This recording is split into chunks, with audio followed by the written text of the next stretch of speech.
This week in the field, chasing light and shooting vertical panoramas.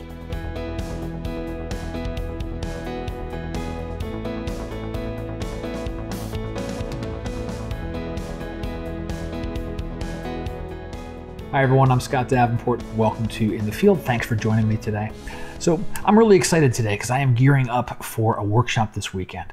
A bunch of photographers are coming into San Diego. We're going to get together, go out to the beaches and coastlines, take a bunch of photos, have some fun processing, get to live and breathe photography for a few days.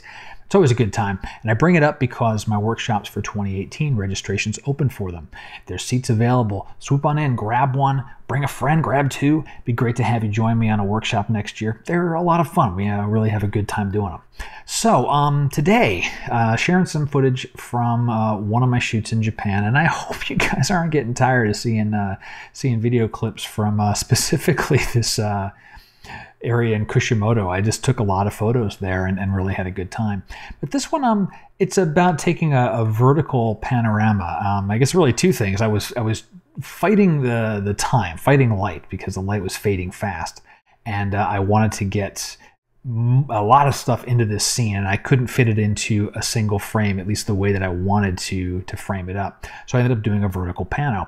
But let me show you the footage. It's brief, and then I'll come back and talk about some of the camera technique that I used to get the vertical pano done. Come back to these rocks in Kushimoto. I've got maybe 10 to 15 minutes of good light here. This is looking gorgeous right now. I'm going to grab a couple of shots of what you see as I'm walking along here. I'm going to work my way out that pier because there is a cool little torii, red gate, on this green mass there. I'm going to shoot that as well. And then once the light's gone, maybe I'll get lucky and get a little bit of sunset action too. This is what I'm rushing against. The hills where the sun is going behind. The sun's kind of already dipped down there. But I've got a little bit of light left. And as I walk down, you can start to see where that gate is, right in front of this additional section of, I don't know, pier, retaining wall, whatever that might be.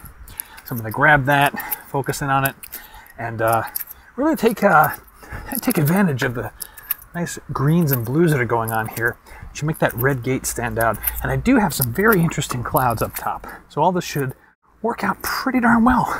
All right, finishing up the shoot. Just finished taking just one nice close-up of the gate and the green hill there. Still a little bit of splashes of color in the sky, but it is starting to the color's starting to fade from the subject itself. What I did also do is do a sequence of kind of a vertical pano, shooting in the landscape mode, but then thinking in a portrait scene. So here, here, and then here, and stitch those together. So you can see that's the one I just took. The top, the sky, the middle, and then the bottom, and then stitch those together in software. So you get a really nice representation of this full scene here, but still having a strong subject, a nice amount of negative space. Even not so negative. That sky's pretty darn gorgeous. Now the trick with doing the vertical pano, at least for me, is I don't have a ball head that lends itself to doing them. Some ball heads, all of our ball heads, they rotate in all directions, but some of them you've got like a handle where you can do a twist or something like that, and you can pan up and down, like like this way, like vertically, like this. I don't have something like that to control it incredibly well. I've got a level, and that's what I'll use, and so I'll just kind of on the back of the screen, you usually have a place where you can have a line or something that's showing you your composition. If you have guidelines for your composition, turn those on. And so you can tilt down and line up, say, the horizon with a line that's on the top third of your finder. And then you go to center. And also using the level on your tripod to make sure that your head, your camera hasn't tilted side to side. Second shot, and then third one going up.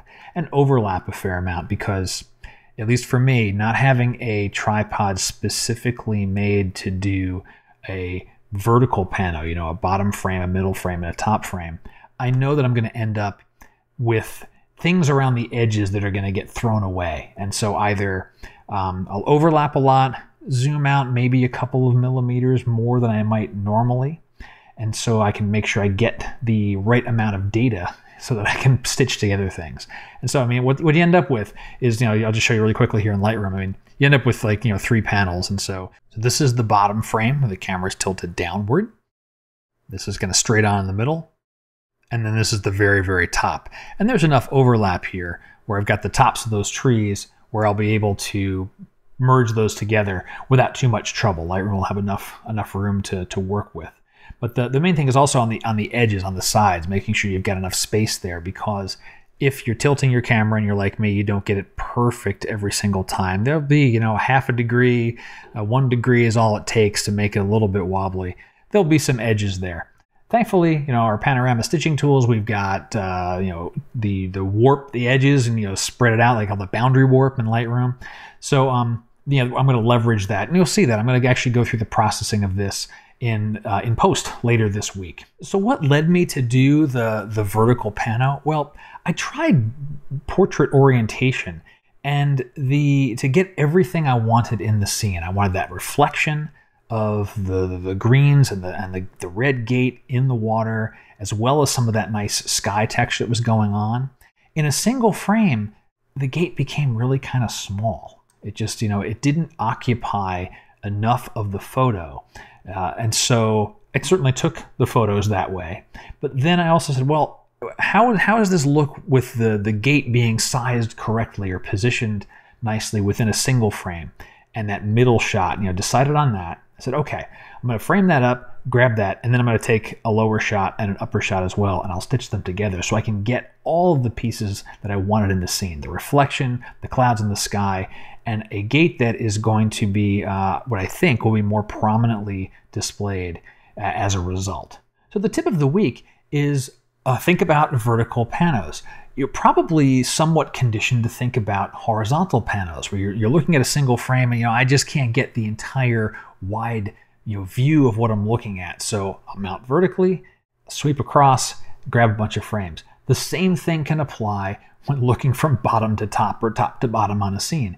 If you're mounting portrait and you're not getting the type of feel that you want, well, go back to landscape mode of mounting your camera and then sweep from bottom to top and then stitch those together as well. Well, that's going to do it for this week in the field. I hope you've enjoyed it, and I hope you come back for the in-post video. I think I'm going to do it as a live edit and just run through the entire process, stitch it together, process it start to finish. I haven't done any of that yet, so it seems like I haven't done a live edit in a while. I think that's a good idea. I'm making a mental note right now. Well, if you got questions about photography, feel free to hit me up, comment on the video below, however you'd like to reach out. Be good to hear what's on your mind photographically. And until next time, my name's Scott Davenport, and happy shooting.